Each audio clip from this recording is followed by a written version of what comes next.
আসসালামু আলাইকুম, আমি হাসিব খান। আজকে তোমাদের মাঝে যে বিষয়টা নিয়ে আলোচনা করব বা যে ক্লাসটা নিব সেই ক্লাসটা হচ্ছে ইন্টারোগেটিভ। অ্যাসার্টিভ থেকে কিভাবে আমরা ইন্টারোগেটিভে নিব।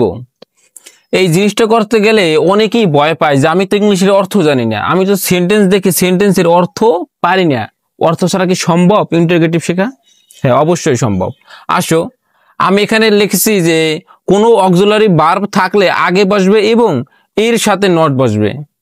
একটা রুলসের মধ্যে কি এটা? 1 নাম্বার রুলস, আমরা 1 নাম্বার লিখলাম। কোনো অক্সিলারি ভার্ব থাকলে আগে বসবে এবং এর সাথে নট যুক্ত হবে। আসো আমরা দেখি এই সেন্টেন্সটা কি। They are playing football. They are playing football, এটা কি করতে হবে? ইন্টারোগেটিভ করতে হবে। আসো, আমাদের এই আর এই জিনিসটা কি ভার্ব? আর অক্সিলারি ভার্ব। আর কি এই যে আরটা কি অক্সিলারি ভার্ব না? তা আমাদের বলছে কি অক্সিলারি ভার্ব থাকলে আগে বসবে। এই আগে বসবে না, আগে বসে। আসো, আর সাথে বলছে কি নট যুক্ত করতে, আগে বসবে এবং এর সাথে নট বসবে। এই আর এর সাথে আমরা কি করব? নট দেব। আর রেন্ট, নট সাথে যুক্ত হলে কি হয়? আর রেন্ট। তারপরে বাকি যা আছে ওইভাবে কি, বাকি কি আছে? দেই প্লেইং, দেই প্লেইং ফুটবল। বলছে কি ইন্টারোগেটিভ করতে না? ইন্টারোগেটিভ মানেই তো প্রশ্নবোধক। তা আমাদেরকে একটা প্রশ্নবোধক দিতে হবে এই জায়গায়, এইভাবে অবশ্যই দিতে হবে। তাই দেখো, এই আর ডাকে আনলাম, পরে দে, এই আর তো নিচেই, আর তো আর লেখা যাবে না, আর তো একবার লেখছি। তাহলে এটা কি? কারা। পরে বাকি কি আছে? দেই দেই প্লেইং ফুটবল ফুটবল। তো এটা কি গেল? তোমার অ্যান্সার হয়ে গেল। তোমার কি কোনো অর্থ জানা লাগছে? কোনো অর্থ জানা লাগবে না। ইন্টারোগেটিভ শিখতে তোমার একটা অর্থ তোমার জানা লাগবে না। আসো আমরা আর একটা করি। Honesty is the best policy. এখন সর্বপ্রথম আমার এই সেন্টেন্সটাকে দেখে একটা জিনিস লক্ষ্য করতে হবে, আমার এই সেন্টেন্সে কি অক্সিলারি ভার্ব আছে? হ্যাঁ, অবশ্যই আছে। এই দেখো ইজ। আমরা তো কম বেশি সবাই জানি অক্সিলারি ভার্ব, জানি না? ক্যান, উইল, এম, ইজ, আর, এরকম আরো আছে। তাহলে এই ইজটা কি? তোমার অক্সিলারি ভার্ব। অক্সিলারি ভার্ব থাকলে আগে বসবে। আমরা ইজ লিখলাম। ইজ সাথে যুক্ত করুন নট। ইজেন্ট অনেস্টি, এখন যেরকম আছে অমনি। Honesty the best policy, the best policy. এই প্রশ্নটা তোমার দিতে হবে। তাহলে কি কোনো প্রশ্ন আছে এখানে? আর আমার সেন্টেন্সে যদি অক্সিলারি ভার্ব থাকে আগে আনবো, সাথে নট যুক্ত করবো, বাকিটা সেম ভাবে লিখে যাবো। ইজ একবার লিখছি ইজেন্ট, তারপর অনেস্টি, দা বেস্টের বেস্ট, পলিসির পলিসি। আর এই যে তোমার ইন্টারোগেটিভ চিহ্ন, এটা তোমার দিতেই হবে বাধ্যতামূলক। তাহলে তোমার ইজটা তো দিছে, ইজটা তো এই জায়গায় চলে আসছে না? তাহলে এইভাবেই। আচ্ছা, আসো আমরা আর একটা দেখি। You can solve the problem.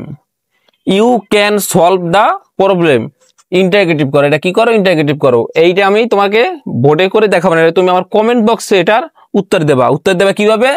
3 number answer, এইভাবে দিয়ে তুমি আমার এই সেন্টেন্সটার উত্তর দেবা। আমি আগে একটা কথা বলে দেই, এইটা যে অক্সিলারি ভার্ব, সেই অক্সিলারি ভার্ব আছে তোমার এই ক্যান। এটা তোমার কি ভার্ব? Auxiliary verb. এটা আগে নেবা, নট যুক্ত করবা, বাকিটা সেম ভাবে লেখা আমাকে কমেন্টে জানাবা। তা আমাকে কি হলো? ইন্টারোগেটিভের একটা রুলস আমাদের জানা হলো যে অক্সিলারি ভার্ব থাকলে আগে বসবে এবং সাথে একটা নট যুক্ত করতেই হবে, এবং এই চিহ্ন বাধ্যতামূলক। ইন্টারোগেটিভ চিহ্ন বাধ্যতামূলক। আচ্ছা, আসো এবার আমরা রুলস 2 শিখি। প্রেজেন্ট ইনডিফিনিট থাকলে প্রশ্নবোধক করতে ডু ডাস দিয়ে করতে হবে এবং সাথে নট যুক্ত করতে হবে যদি সেন্টেন্সটি অ্যাফার্মেটিভ থাকে। ঠিক আছে, তাহলে কি করতে হবে? নট যুক্ত করতে হবে। তো আসো আমরা একটা বাক্য দেখি। She reads a book. She reads a book সেন্টেন্সটা কোন টেন্সে আছে? তোমাদের এর আগে যে আমার যে টেন্সের যে ক্লাসটা আছে 47 মিনিটের ক্লাসটায়, সেখানে এইরকম আমার অনেক অসংখ্য উদাহরণ দেওয়া আছে কিভাবে তুমি সেন্টেন্স দেখে টেন্স শনাক্ত করতে পারবা। আমি এইটার অর্থ বলবো না, অর্থ ছাড়াই আমরা ইন্টারোগেটিভ করব। She subject, reads V one plus object. Subject plus V one plus object কোন টেন্সের স্ট্রাকচার?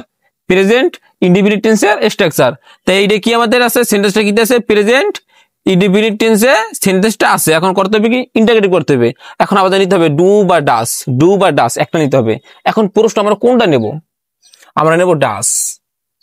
কি নেব, ডাস নেব। ডাসটা কেন নেব, এই রিডটা কি ভার্ব, এই রিডের সাথে আছে কি এস যুক্ত, রিডের সাথে কি আছে এস যুক্ত আছে। এই এস যুক্ত থাকার কারণে আমরা এই জায়গায় যেটার সাথে এস যুক্ত আছে ওইটা আমরা নেব। ভার্বের সাথে এস আছে, তাই ডাসের সাথে এস আছে, আমরা ডাসটাকে আগে নেব। বলছি কি থাকলে প্রেজেন্ট ইনডিফিনিট থাকলে ডু বা ডাস দিয়ে করতে হবে। তাই ডু বা ডাস সর্বপ্রথমে আনতে হবে। আমরা ফার্স্টে ডাস আনি, ডাস ডাস।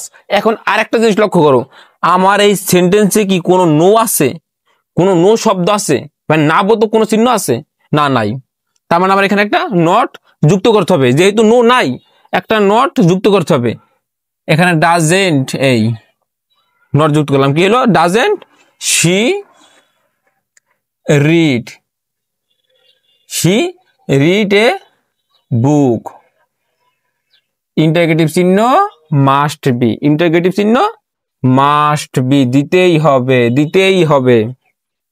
এখন তোমাদের মনে আরেকটা প্রশ্ন জাগে, এই ভার্বের সাথে এস আছে, ভার্বের সাথে কি আছে এস আছে, কিন্তু আমি তো এখানে এসটা লিখলাম না। কেন লিখলাম না, একটা জিনিস মনে রাখবা, ডু বা ডাস বা ডিডেন্ট দিয়ে যদি কোনো সেন্টেন্স তৈরি হয় তখন ভার্বের মেইন পার্সন হবে।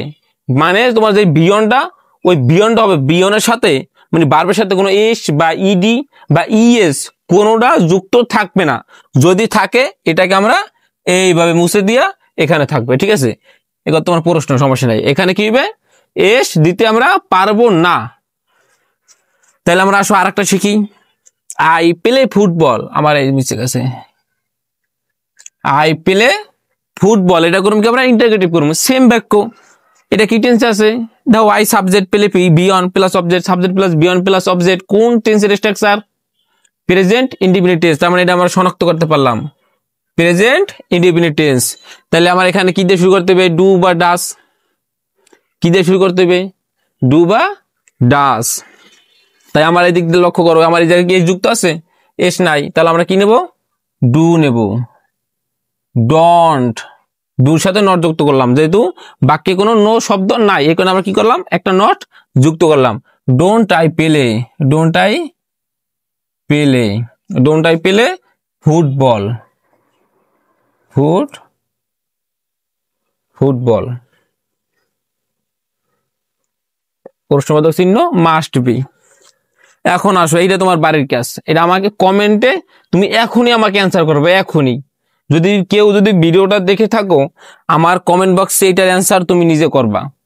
কিভাবে করবো, আমি তোমাকে একটা ডু বা ডাস দুইটাই ব্যবহার শিখিয়ে দিছি, ঠিক আছে। এখানে আমরা ডন্ট নিলাম কেন, এখানে ভার্বের সাথে এস বা ইয়েস যুক্ত নাই, এখানে আমরা কি নিলাম, ডোন্ট নিলাম, মানে ডু নিলাম। এখন দাও এখানে তোমার ভার্ব কোনটা, এই যে বিল্ট, বিল্ট, বিল্টটা কি, এই বিল্ট হচ্ছে তোমার বি অন, বিল্ট কি বি অন। আর এই বার্স এটা কি তোমার subject, subject plus V one plus object. তার মানে কি টেন্সের স্ট্রাকচার, প্রেজেন্ট ইনডিফিনিট টেন্সের এটা স্ট্রাকচারের সাথে মিল যায় সেন্টেন্সের লগে। তাহলে তোমার সেন্টেন্সটা কোন টেন্সে, সেন্টেন্সটা তো অবশ্যই প্রেজেন্ট ইনডিফিনিট টেন্স। তাহলে এটা তুমি কিভাবে করবা, বিল্ট আর সাথে কি এই যুক্ত আছে, এই যুক্ত নাই, তার মানে কি নেবা তুমি, ডু নেবা। কি নেবা, ডু নেবা। তা তুমি লিখবা কি, ডুর সাথে কি করবা, নট যুক্ত করবা। নট যুক্ত করার কারণটা কি, এই সেন্টেন্সে তুমি লক্ষ্য করবা কোনো অক্সিলারি ভার্বও নাই এবং নটও নাই। তার মানে তুমি একটা নট যুক্ত করবা ডু এর সাথে, তার মানে তুমি একটা ডু এর সাথে নট যুক্ত করবে, নট যুক্ত করে বার্স বিল্ট বাকিটা সেম ভাবে এইভাবে লিখে যাবে। আমার কমেন্টে তুমি এখনই জানাও, একটু মনোযোগ দিয়ে শোনো, এটা তুমি এখনই আমার কমেন্ট বক্সে অ্যান্সারটা করে দাও। তো আসো এবার আমরা রুলস 3 শিখি। রুলস 3 নাম্বারে আমরা কি বলছি, পাস্ট ইনডিফিনিট থাকলে প্রশ্নবোধক করতে ডিড দিয়ে করতে হবে। কি দিয়ে করতে হবে, ডিড। প্রেজেন্ট ইনডিফিনিট থাকলে কি দিয়ে করতে হবে, ডু বা ডাজ। আর পাস্ট ইনডিফিনিট থাকলে কি দিয়ে করতে হবে, ডিড দিয়ে করতে হবে। তুমি একটা জিনিস লক্ষ্য রাখো, এখানে যে জিনিসটা আমার লেখা থাকবে প্রতিটা রুলসে, এইটা তোমার নোট খাতায় অবশ্যই লিখতে হবে, না তুমি পারবা না। তুমি শুধু ভিডিও দেখলে পারবা না, তুমি একটা সাথে খাতা নাও এবং নোট করো, এইগুলো নোট করো। এগুলো না থাকে, এগুলো যদি তুমি না জানো পারবা না, কোনোভাবেই তুমি পারবা না, নিয়ম ছাড়া তুমি পারবা না, রুলস তোমার জানতেই হবে। তাহলে আসো আমরা he played football, he played football.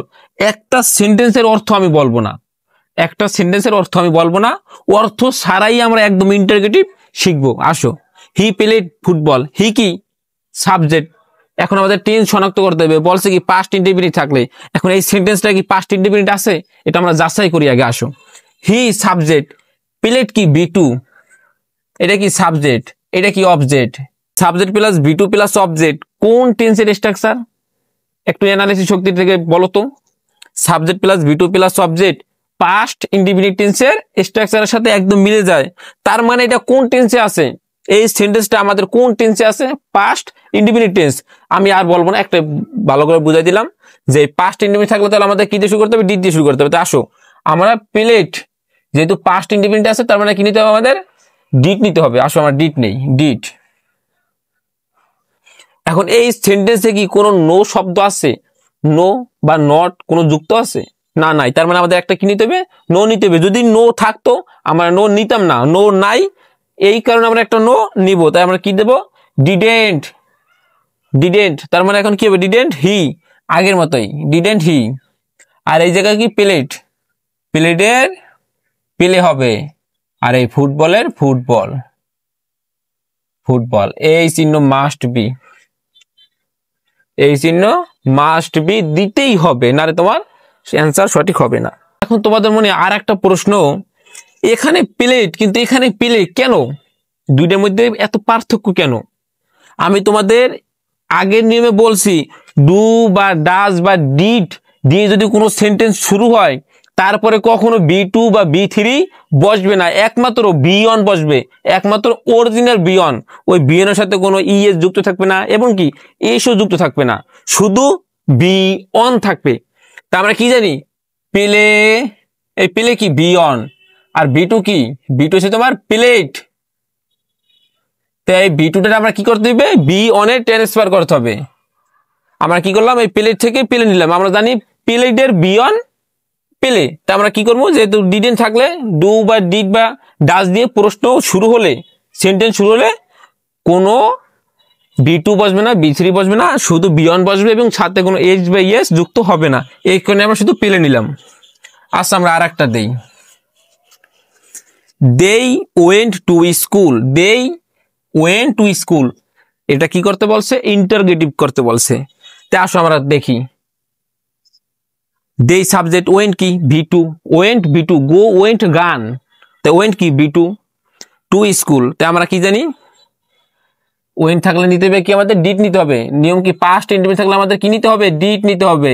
কোনো নো নাই সেন্টেন্সে, লক্ষ্য করো কোনো নো নাই। আমরা কি নেব? সাথে একটা নট যুক্ত করবো, ডিডেন্ট।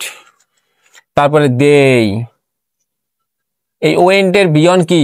ওয়েন্টের বিয়ন কি? গো, ওয়েন্টের বিয়ন কি? Go to school. একটা ইন্টারগেটিভ সেন্টেন্স সাহস করে দিতেই হবে। এখন তোমাদের প্রশ্ন, এই ওয়েন্ট আছে আবার গো কেন হলো? একবার তো আমি বলছি ভাই। এখন আবার দেখো, এই গো কি?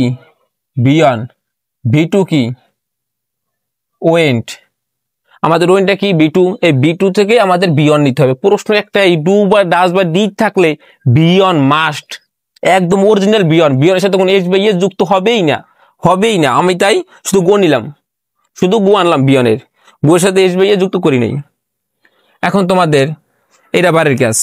ইট রেন্ট ইয়েস্টারডে, এটা কি করতে হবে? তোমার ইন্টিগ্রেটিভ করতে হবে।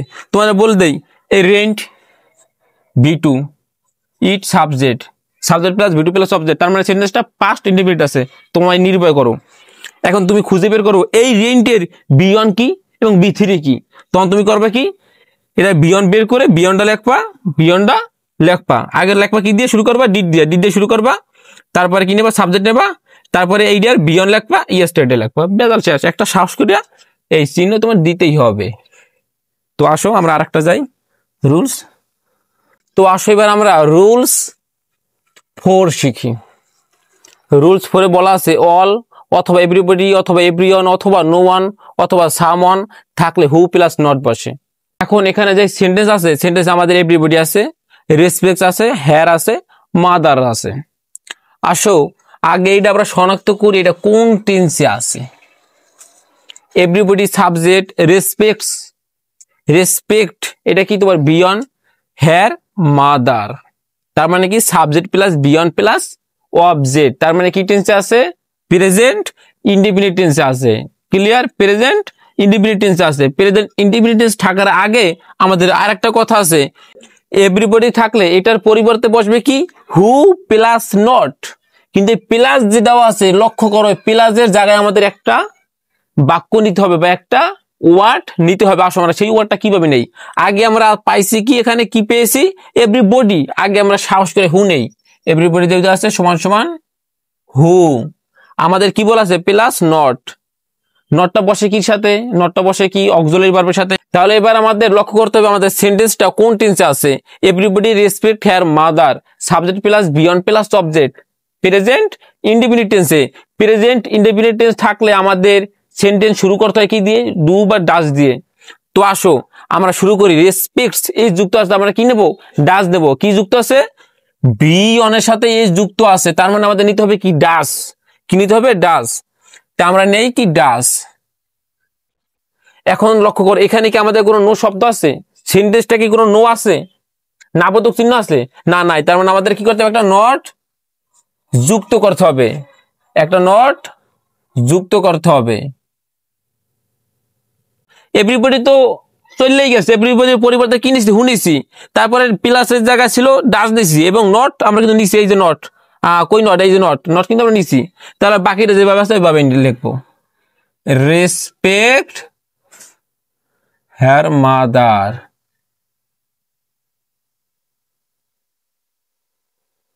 প্রশ্নবাচক চিহ্ন। ক্লিয়ার? Here mother. ক্লিয়ার? তাহলে এখন তুমি একটা লক্ষ্য করো, রেসপেক্ট দিছি, রেসপেক্টস দেই নাই, মানে একটা এস যুক্ত করি নাই, এস যুক্ত করি নাই, কারণ কিন্তু একটাই, কারণ কোনটা ওই যে একটাই, ডু বা ডাস দিয়ে যদি বাক্য শুরু হয় বা যদি ডু বা ডাস থাকে, ঠিক আছে, বা ডিড থাকে, তাহলে আমাদের বিয়ন্ড থাকবে। করো তো এইবার একটা জিনিস, সরি, তো এইবার একটা জিনিস লক্ষ্য করো, এই লাইনটার ভিতরে এবং এই লাইনটার ভিতরে পার্থক্য কোথায় কোথায় আছে। এখানে এভরিবডি আছে, আমরা তো বলেই দিয়েছি এভরিবডির পরিবর্তে আমাদের হু প্লাস নট যুক্ত করতে হবে। কি যুক্ত করতে হবে? হু প্লাস নট যুক্ত করতে হবে। তারপরে যে পরিবর্তনটা আছে এখানে আছে রেসপেক্টস, ভার্বের সাথে যুক্ত আছে, এখানে আমরা শুধু রেসপেক্ট নিছি। কথাটা আবার ক্লিয়ার করে আমি বলি, তোমার সেন্টেন্সে যদি ডু বা ডাজ বা ডিডেন্ট দিয়ে শুরু হয় বা ওগুলো যদি থাকে, তখন তোমার ওটার পরে যে ভার্বটা বসবে সেই ভার্বটা তোমার একদম অরিজিনাল বি অন ভার্ব হবে, সেই ভার্বের সাথে কোনো এস বা ইএস যুক্ত হবে না। তো মোটামুটি তোমরা ক্লিয়ার জিনিসটা বুঝতে পারছো যে এগুলো থাকলে এগুলো বসবে এবং আগে টেন্স শনাক্ত করতে হবে। তো আসো এখানে এই জিনিসটা আমরা দেখো, এই জিনিসটা আমরা একদম সহজে করি। এখানে কি আছে সাবজেক্ট প্লাস বিয়ন্ড প্লাস অবজেক্ট। দেখো সামন, সামন থাকলে কি হবে, এখানে আমাদের বলা আছে সামন থাকলে হু প্লাস নট দিতে হবে। কি দিতে হবে? হু প্লাস নট, আমরা দেই হু, তারপরে ভার্বটা বসাবে কির সাথে, মানে এই সামন থাকলে কি বসবে, সামন থাকলে হু প্লাস নট বসবে, তো আমরা কি দিলাম হু দিলাম। তো এখন দেখো আমাদের এখানে কি আছে, এটা কি বি টু, এটা কি নোস,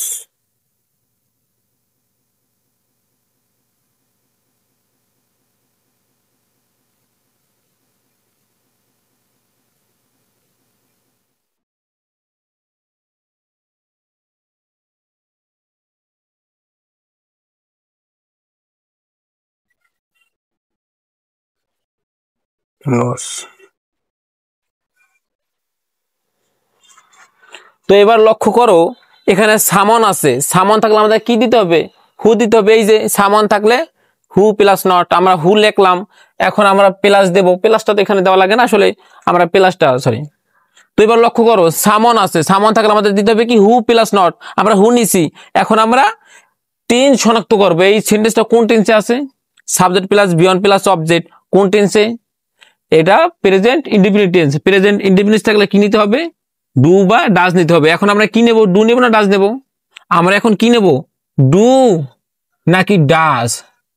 তোমাদের ক্লিয়ার করি, এখানে আমার কি আছে, এস আছে, এই ভার্বের সাথে কি আছে, এস আছে, ভার্বের সাথে কি আছে, এস আছে, যেহেতু এস আছে তার আমাদের নিতে হবে কি ডাজ, ভার্বের সাথে এস আছে তার মানে কি নিতে হবে ডাজ নিতে হবে। আসো তা আমরা কি নেব, হু ডাজ। এই লাইনে কি কোনো নো যুক্ত আছে? না, কোনো নো নাই। তার মানে কি নিতে হবে আমাদের? একটা এই ডাজের সাথে একটা নট যুক্ত করতে হবে বরাবরের মতো, নট, ডাজ নট। তারপরে কি আছে? বিয়ন। এখানে আমরা কি লিখবো? এই নোডা লিখবো প্লাস, সরি এটা টি, হু ডাজ নট। এখন আমরা কি লিখবো? এই বিয়ন, বিয়নের সাথে কি আছে? এস যুক্ত আছে, বিয়নের সাথে কি আছে? এস যুক্ত আছে। আমরা এসটা কি আর রাখবো? এসটা তো রাখবো না, এসের পরিবর্তে আমরা এই ডাজ এনেছি, এই যে ডাজ এনেছি, ঠিক না? এখন আমরা হু does not, sorry who does not, এখন আমরা কি লিখবো? বিয়ন। অরিজিনালি বিয়নটা লিখবো। বিয়নের সাথে যদি এস যুক্ত থাকে, ডাজেন্টের পরে কি বিয়নের সাথে এস যুক্ত রাখবো? রাখবো না। ইডি যুক্ত রাখবো? রাখবো না। তো এখন আমরা কি নেব? এই নোডা এখানে লিখে দেব, know the answer, who does not know the answer to this. কি করলাম? ইন্টারগেটিভ করলাম। ক্লিয়ার বিষয়টা? সামনের পরিবর্তে হু প্লাস নট, সামনের পরিবর্তে হু প্লাস নট। তারপর এখানে বারবার সাথে যুক্ত ছিল, আমরা কি করছি? এটা বাদ দিয়ে দিছি, কারণ আমরা জানি ডাজেন্টের পরে কখনো বারবার সাথে এস বা ইয়ে যুক্ত থাকে না। এই কারণে আমরা কি করছি?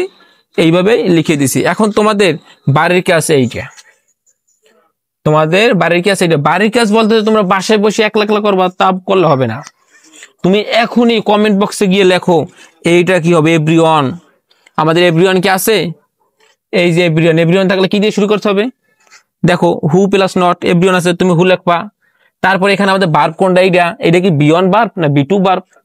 এই বিয়নের যদি বার্ব যদি বিয়ন হয়, বিয়নের সাথে এস যুক্ত আছে, তাহলে আমাদের কি নিতে হবে? অবশ্যই আমাদের ডাজ নিতে হবে। এখানে কি কোনো নো আছে? তার মানে কি নিতে হবে? একটা নট যুক্ত করতে হবে। তাহলে কি লিখবে? তুমি যেইভাবে আছে নট যুক্ত করবা, তারপরে না ওইভাবে লিখে যাবা। তুমি কমেন্টে জানাও, আমি যদি তোমার কোনো ভুল হয়ে থাকে সেটা আমি সংশোধন করে দেব। আমার যা মনে হয়, যদি এখানে যেগুলো শিখাইছি এগুলো তোমরা চেষ্টা করলে অবশ্যই পারবা। চেষ্টা করলে মানুষ পারে না এমন কোনো কিছুই নাই। তো আসো এবার আমরা শিখি আর একটা নিয়ম। তোমাদের এই পরবর্তী নিয়মেই ইন্টারগেটিভের যে নিয়ম আছে একদম টোটালি ক্লিয়ার। তারপর তোমার এই ইন্টারগেটিভ নিয়ে কোনো প্রশ্ন থাকবে না, তুমি বোর্ড প্রশ্ন সলিউশন করবা। তোমার 2020 থেকে 2025 সালে যত ইন্টারগেটিভ প্রশ্ন বোর্ডে আসছে ওগুলো সব সমাধান করবা। আর একটা নিয়ম সম্পর্কে জানি, এই নিয়মে বলা আছে নেবার থাকলে ইবার বসবে। কি বসবে? তোমার সেন্টেন্সে যদি কোনো জায়গায় নেবার লেখা থাকে, ওই নেবারের পরিবর্তে তোমার কি লিখতে হবে? ইবার লিখতে হবে। তো আসো, he is never punctual, he is never punctual. আমরা অতীতে যেগুলা নিয়ম শিখাইছি বা যে উদাহরণ দিয়েছি একটাতেও আমরা অর্থ বলি নাই, আর আগামী সামনে যেগুলো আসবে ওগুলো একটাতেও অর্থ বলবো না। তো এবার আসো আমরা এই সেন্টেন্সটা একটু লক্ষ্য করি। তোমার ইন্টারগেটিভ করতে হলে তোমার সর্বপ্রথম যে জিনিসটা মাথায় রাখতে হবে, আমার সেন্টেন্সে কি কোনো অক্সিলারি ভার্ব আছে? দেখো আছে কিনা। হ্যাঁ, আমরা দেখতে পাইতেছি ইজ কি অক্সিলারি ভার্ব। তাহলে আমাদের নিয়মে বলা আছে অক্সিলারি ভার্ব থাকলে আগে বসবে। কি বসবে? অক্সিলারি ভার্ব থাকলে আগে বসবে। আমরা আগে লিখি ইজ, ইজ, ঠিক আছে, ইজ নিলাম। এখন তোমরা লক্ষ্য করো, আমার দ্বিতীয় নাম্বার যে জিনিসটা লক্ষ্য রাখতে হবে, এই বাক্যে কি কোনো নট যুক্ত আছে বা না বোধক আছে? আছে। এই নেবার, এই তোমার না, কখনো না। এই নেবার কি? না বোধক। নেবার কি? কখনো না। যদি নেবার না থাকতো তাহলে কিন্তু আমরা নট যুক্ত করতাম। যেহেতু না বোধক আছে, নেবার আছে, তাহলে আমরা কি করবো? আর নট যুক্ত করতে পারবো না। এবার আমরা লক্ষ্য করি, তারপরে আমরা কি নেব? হি, হি কি নিলাম? হি নিলাম। তারপরে ইস তো নিয়েছি, তার নেবারের পরিবর্তে কি লিখবো? এই নেবারের পরিবর্তে কি লিখবো? ইবার। এই ইবার, ইবার। বাকিটা তোমার যেইভাবে আছে সেম ভাবে পাঞ্চুয়াল। একটা সাহস করিয়া তোমার প্রশ্নবোধক চিহ্ন দিতেই হবে, এটা মাস্ট, বারবার বলি। তাইলে কি মোটামুটি ক্লিয়ার?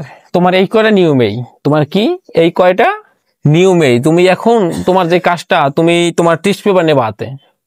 টেস্ট পেপার নিয়ে তোমার যত ইন্টারগেটিভ করতে বলছে, যত ইন্টারগেটিভ আছে প্রশ্ন সব সলিউশন করবা। তুমি যেইটা পারবা না ওইটা আমার কমেন্ট করে জানাই দেবা। ওইটা নিয়েই তর্ক বলে আমি একটা নতুন ক্লাস তৈরি করে আপলোড করব। দেখি কয়টা পারো না আর কয়টা পারো।